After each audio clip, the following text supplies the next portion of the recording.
interesting story is the year they started the planning meetings for that was actually my first year at Hillwood. So I got to be part of the entire design process, the construction process, got everything for the first year. So it was neat to be able to see it go from start to finish and actually come to fruition. So thank you so much for having me today. I am so passionate about education. This is my life's work. Going into 20 years, this was the major, this was the degree. My parents will tell you, when I was 5 years old, playing school was my favorite game. Meant to be. So, a little about me. I am originally from Ohio, Columbus specifically. I graduated from Beach High School, so been in Tennessee for quite a while now. Like she said, I went to the University of Memphis and then moved back up here, started teaching, and then pursued my master's in administration leadership, and then went on to get my doctorate. A little more, I get to be an aunt to two fabulous little kiddos who keep life exciting and wonderful. Like she said, my 20th year in education officially starts in January. During my time in Metro, I've had the opportunity to serve within these academy roles. So I started in the freshman academy at Hillwood, where I got to focus on the importance of that transition from middle school to high school, making sure that families have that groundwork, students have that access and those opportunities is so powerful. A lot of studies show that the GPA that a student leaves with their 9th grade year is very close to what they graduate with. So the impact of the freshman academy really helps set that pathway for their life. And then after that, I moved into the Academy of Health Sciences, the Academy of Business Hospitality. And then during my time as a classroom teacher, I found great success. I consistently had growth scores from my students of a level 5 or where they were all performing and showing that. So I used that passion to be able to bring it into what I'm doing now. Everything I do is for students. It's always going to be what's in the best interest of students.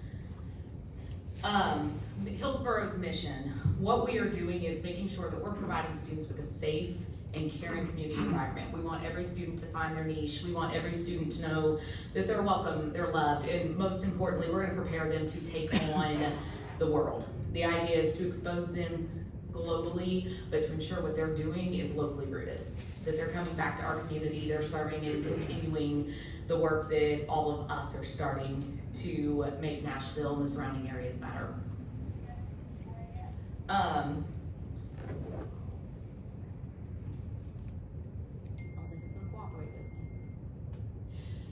So Hillsboro is one of the Academy of Nashville schools. Not sure how familiar you are with it. Within this academy model, students belong to a very small learning community. Every student starts in the 9th grade academy. The 9th grade academy is focused on building strong study skills and the transitional part from middle school to high school. If you've had kids, you know that is huge. High school is such a big place, and we want to make sure that while large, it feels very small.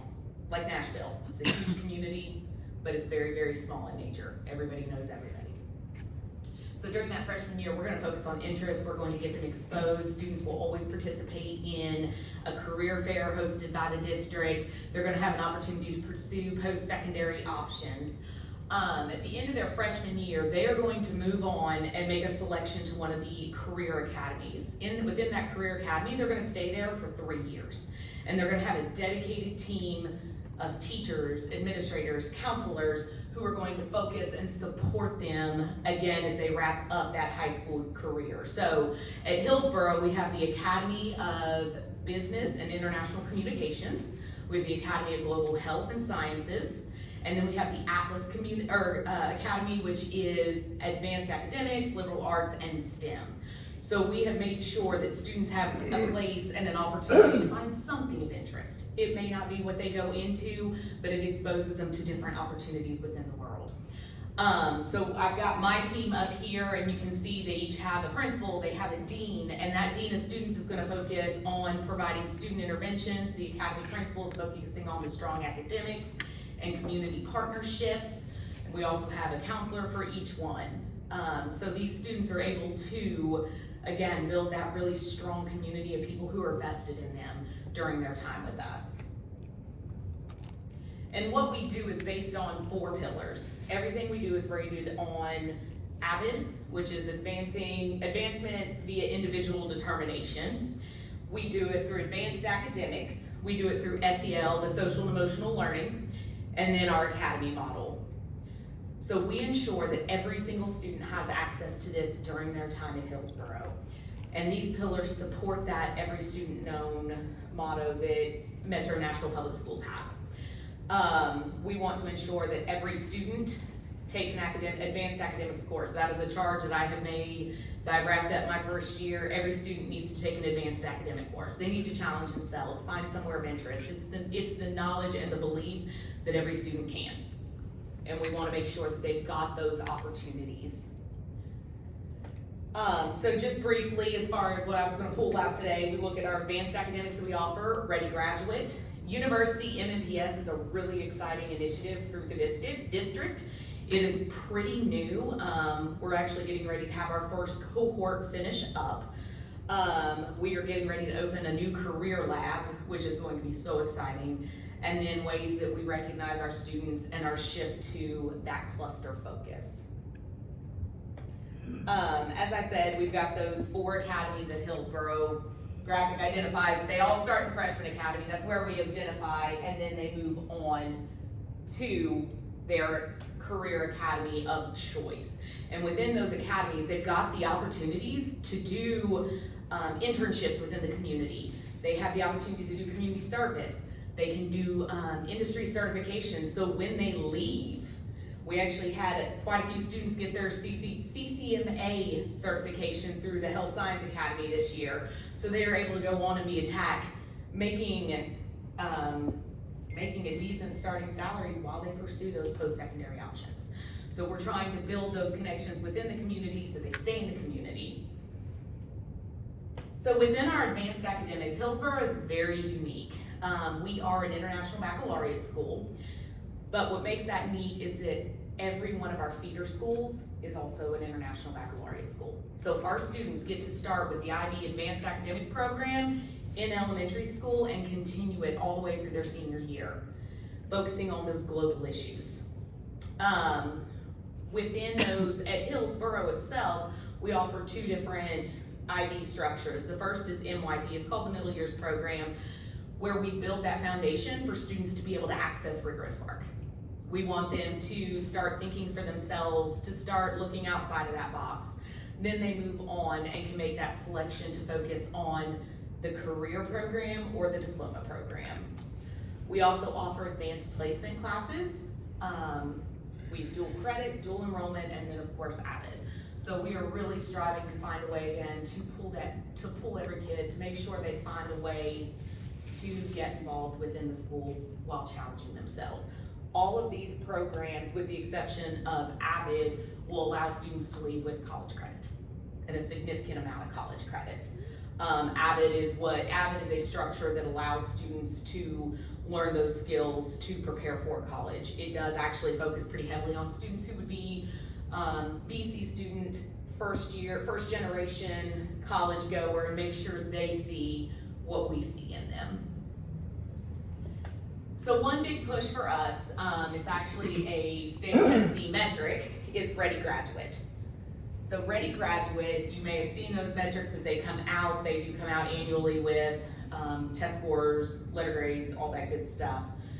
So for a student to be Ready Grad, this is one step that we take to make sure that they're ready for post-secondary. So they have to meet one of these 4 metrics. So they get a 21 or higher on that ACT. With the EPSOs are early post-secondary opportunities, advanced academics, industry certifications. That's how students are going to be able to earn those. And then our goal is to be 100% Ready Grad, and I anticipate quite a big jump this year. Our senior class was sitting at about, I believe, 70% Ready Graduate. So we will continue to push that up. Now, a new and exciting thing that Dr. Battle has started is University MNPS. This program is for the Academy of Nashville High Schools. They have partnered with Metro to ensure that our students get access to high quality, free education. There are some academic requirements that the Trailblazing to TSU, they offer 100 scholarships annually to an Academy of Nashville student. The Bell Tower, they offer 50. This past year, Hillsboro had the privilege of having 6 students take those Bell Tower scholarships. So they are heading on to Belmont. And once in these universities, the universities have structured cohorts to support them throughout. So we actually have our first cohort getting ready to, Metro has its first cohort getting ready to move out of Lipscomb. And what they're finding from these is through these programs, our graduates are coming back. They're not leaving Nashville. They're working in the community, they're staying here. Ones from Lipscomb are actually looking to come and teach within Metro. So Metro graduates are coming back to continue the work that we are doing within the district. What is Lift Off to Lipscomb? Lift Off to Lipscomb is their program, that's their title for the University MNPS. They are offering 10 scholarships to Metro students who are pursuing an education degree. The newest one is Vanderbilt and Trevecca. Vanderbilt is also offering 10. We were lucky enough to have 2 of our students get the Vanderbilt scholarship. Trevecca Scholars is brand new. That program was finalized, I think, end of April. And we also were able to get 2 students to be part of that inaugural offering. And then the Nashville Grad, that one is available for Davidson County residents, students at these AON high schools, to be able to attend Nashville State. So she has built in a lot of these opportunities for students to be able to go to the local universities, for the local universities to invest in us to invest in them, and then them to invest in our community. She was a principal at Hillsboro, wasn't she? No, she was at Antioch.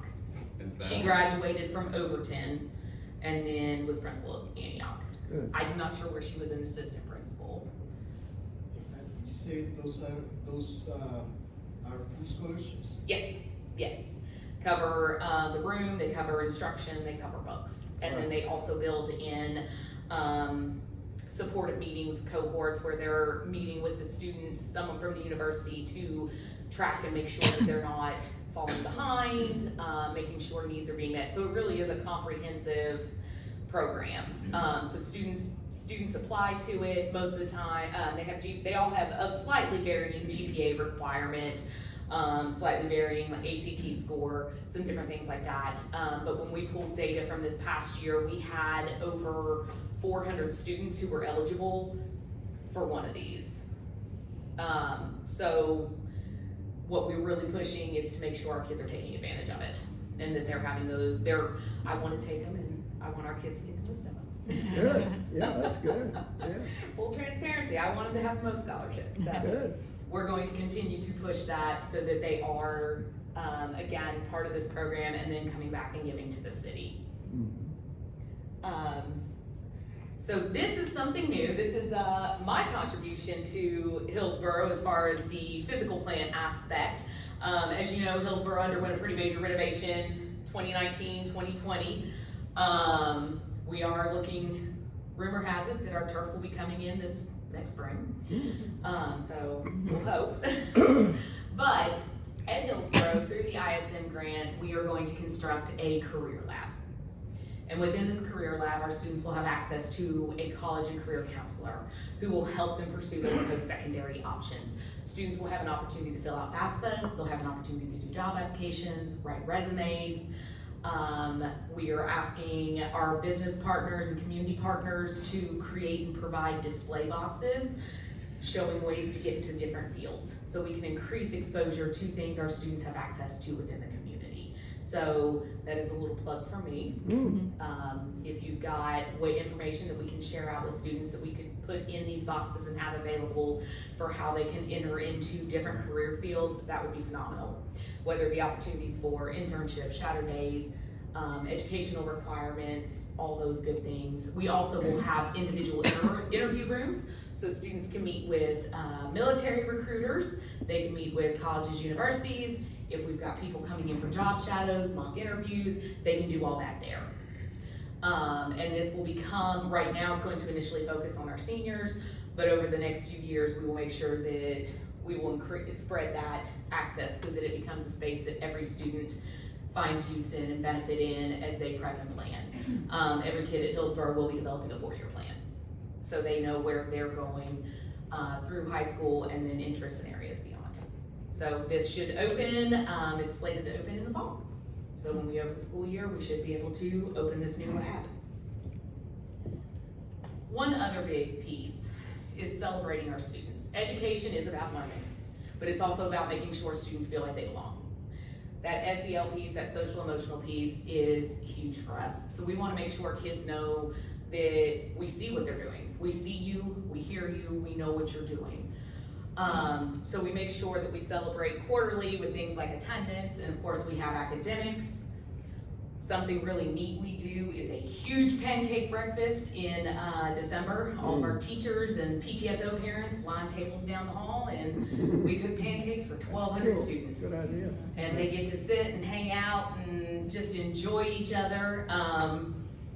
You know, we do set the smoke alarm off as we fire up those griddles to start with, but you know, it's all good things. The kids get to be together, and they get to hang out with their teachers and build those relationships. And every single student, it's one of my favorite, every student gets a card from a teacher, an individual handwritten card addressed specifically to them, highlighting those positive characteristics about each student. So we get to send them into Christmas break, making sure that they know that they're loved and they're cared about. We did a day party for homecoming. We brought a DJ, had popcorn, let the kids hang out during lunch. In case you hadn't heard, Hillsboro brought home 2 state championships this year, not just one. So our basketball team took home the state championship, first time Metro has brought a large district home since '81, and Hillsboro's first appearance since the '60s. Wow. How did they get into Hillsboro? It's not just because they live close to here.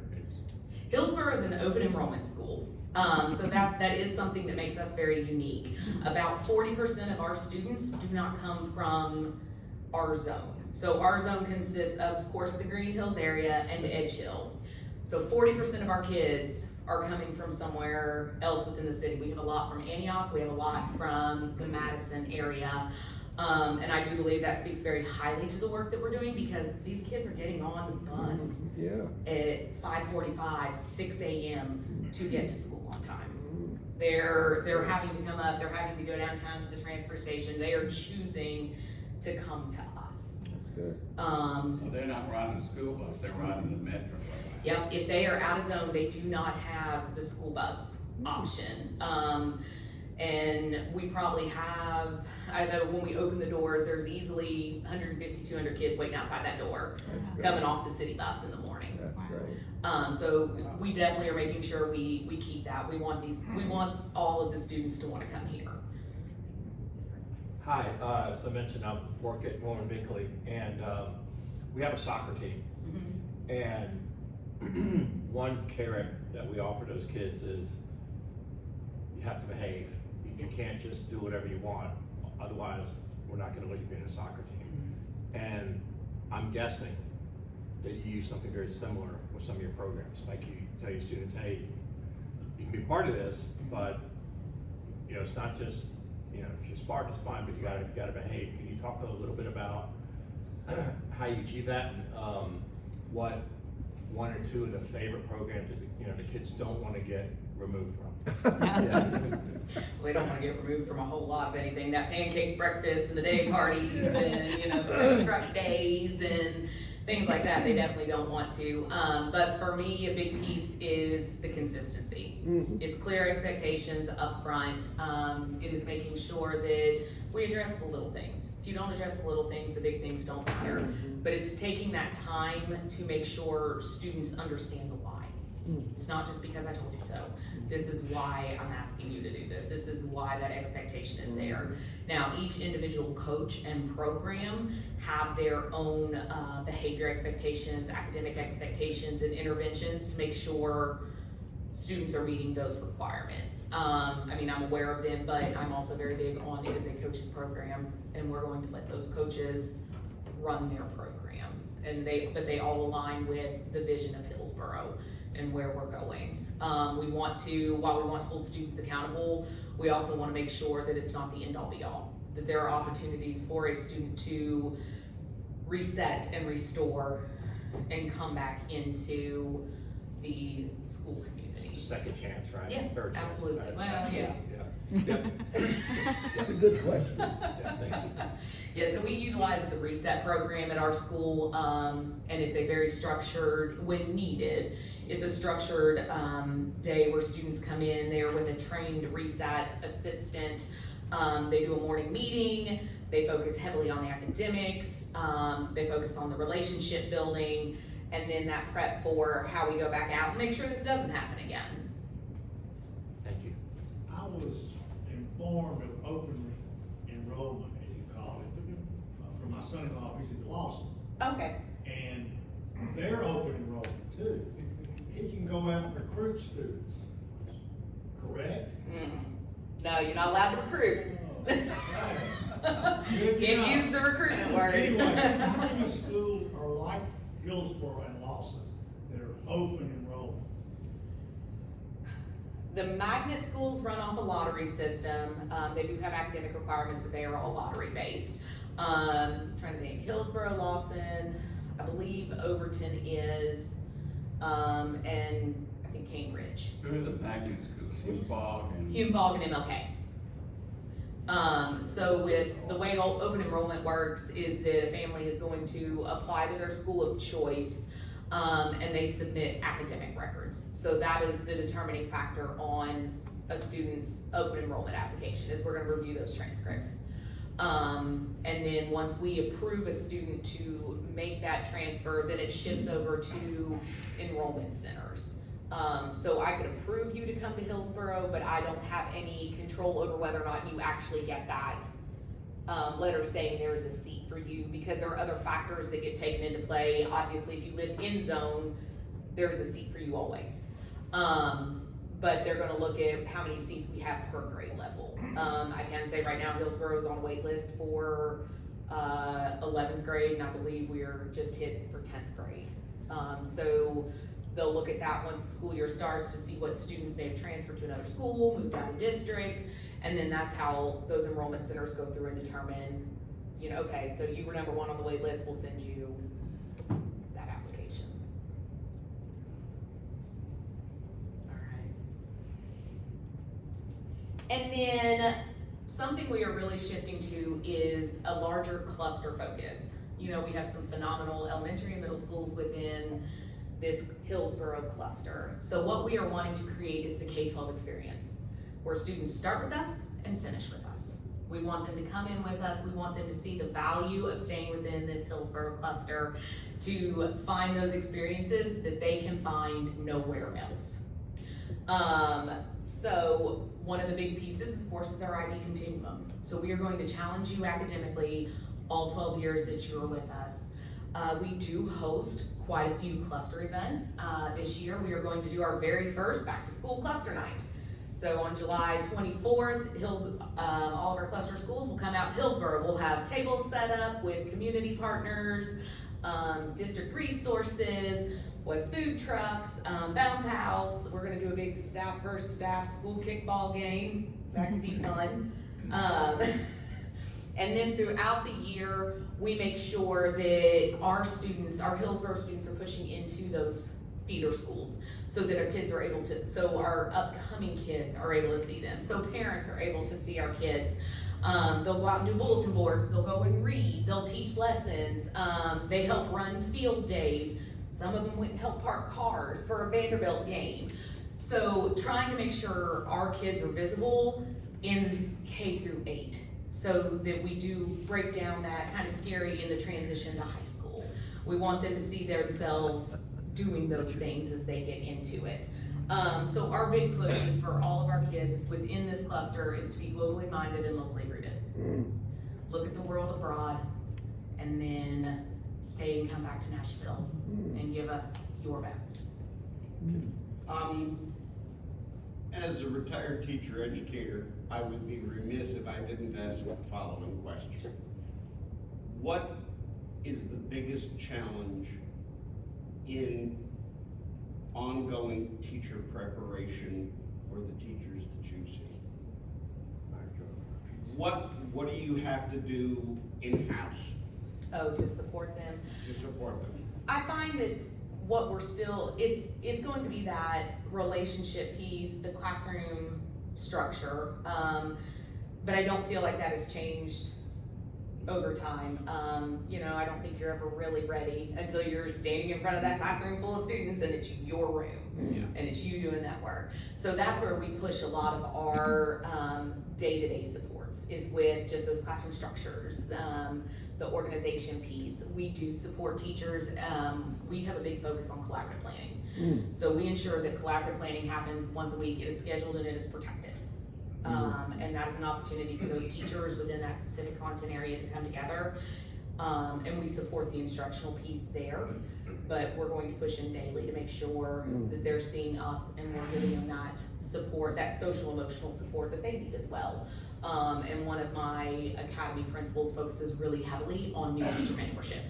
And that's that opportunity for them to go in and just sit and have a conversation with them. Opening those doors of communication. Come in, let me see, give me some feedback. This worked really well for me. Can you come and give me some ideas of why it may not have worked well in the next class? And so that's what we're doing, is encouraging those collegial conversations, so that they have those relationships within the staff. Those adult to adult relationships are just as important as the adult student Yeah, ones. good, that's a good answer. I think that idea of developing the K-12 thing is, so are those schools under that, are they all within your geographical area? Yeah, they're gonna fall within our zone. Can we hold questions until the end so you can finish your Why are there presentation? only 2 junior schools, middle school? That's typically how most clusters work. And that's just always been that way, those two. Elementary schools are very small, middle schools get a little bigger, and then high schools. So if you look at most clusters, most of them only have 2, Yeah. And that's been the case the whole time, just those two. for the most part. Yeah. There's always a little fluctuation sometimes, but for us, this has stayed very consistent. That actually takes me to the end of it. Well, that's a really very, very thorough presentation. One question that I would encourage us all to think about is, how do we expand and improve our relationship to your school or the school? Because we're kind of in a renewal phase, and we've always supported Hillsboro. We even used to do fundraisers down there in the old athletic area, and we did $1 million hole-in-one contests Oh, wow. before the school was built. But some of us, Brian Devine and others, were involved. But think about how we might work, maybe with your special project of the Okay. Career Lab. Yes. And I gave you my card here, Okay, thank so. you. Yeah, no, definitely that involvement there. I mentioned, even setting a table up at our cluster night. We'll have families Yeah. and students from every tier. Yeah. A way to get out and let them know Well, what we've got. Kim and Beth have worked hard to help us build our relationship to scouting, since they're our real estate host. But they're getting a new president here, starting in July, for the scouts for the state, and this will be another way to expand the base. And Yeah, I truly believe that an investment in Hillsboro and the cluster schools is an investment. that Career in Lab is Nashville. a tremendous idea. I'm so excited about it. I'm really hoping it presents opportunity. I mean, and it would be great too if you have availability to come in and do mock interviews with our kids. Well, we're in Let the them career- try That'd be and good. practice That'd be and, good. You know, Rotary is in You the know. career business. yes. That'd be good. Part of it. Yeah, mock interviews. Go ahead, Al. I'm really curious to know how artificial intelligence is Ooh, changing good high school question. education.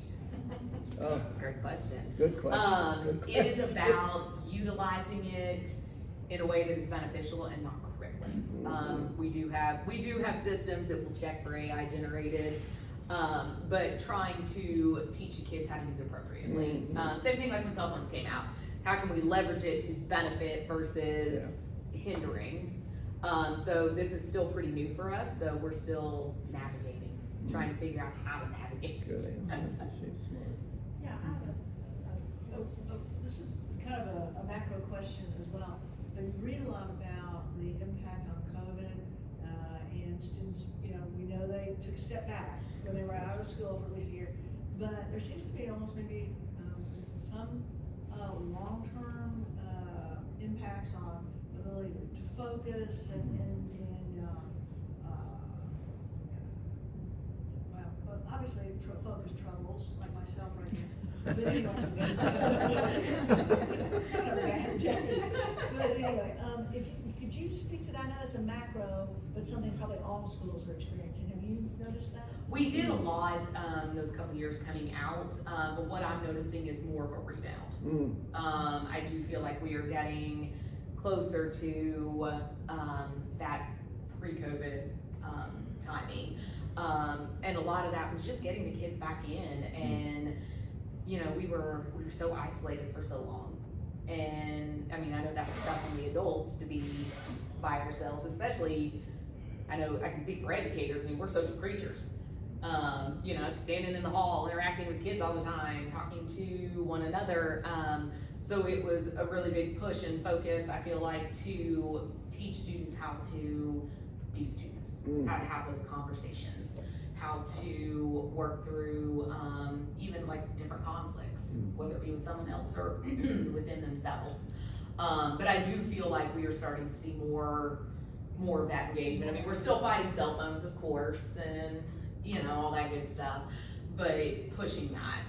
And something we're doing into the next year, cell phone lockers in the classrooms, to push that away and hopefully getting the kids to actually engage and verbalize with one another. Yeah, you mentioned during your presentation, I thought there was a career path and a diploma path. Can you explain a little bit the difference between those? Sure. So probably the simplest way to explain it, diploma path is going to be those students who, beyond a shadow of a doubt, 100% college-minded, college-focused, but maybe they don't have a career interest, an area that they want to focus on. So with the diploma program, that one has a very structured set of courses that you take. And with IB, they run either 1 year or 2 year courses. Students will take standard level or higher level.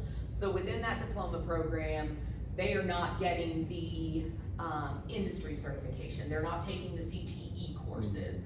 They're taking all academic, I mean, everything's academic, but they are taking 100% content focused. Whereas with the career program, the students have their choice. They take anywhere from 2 to 5 IB classes of their picking, and they still get to take those CTE courses and get the industry certifications. So it's really about preference in that.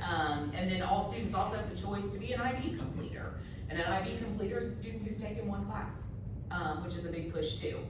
So that'll give the kids a cord to wear at graduation and get them that recognition and let them know that it's a big push for I can do it. Thank you. 2 comments to help clarify a couple of things. Diploma, you're using it in terms of IB. Yes. There may be some folks here who are thinking high school diploma versus a non-high school diploma. Oh, every student is getting a high school diploma. I mean, just to make sure we're all on the same page with what the word diploma means. Yes, so Because International Baccalaureate has the career program and the diploma program, but every student is leaving with a high school diploma. And the IB diploma is a very, very rigorous program. It is. So, in an answer to the question about COVID, you didn't mention this, but as a parent, I will say that my child was going to be a 9th grader at Hillsboro, and last year one of the teachers, I believe they have a class that has some really smart people in it, but they also have some disruptors. maybe that are really strong at being disruptors. But, one of the teachers commented to me as I was trying to help my child navigate, that they felt like that particular cohort had really had problems due to COVID and had missed some growing up opportunities that they're still catching up on in terms of their maturity. I've always looked at it as, because my child was relatively young when COVID happened, there would be enough of a ramp up time that they can recover by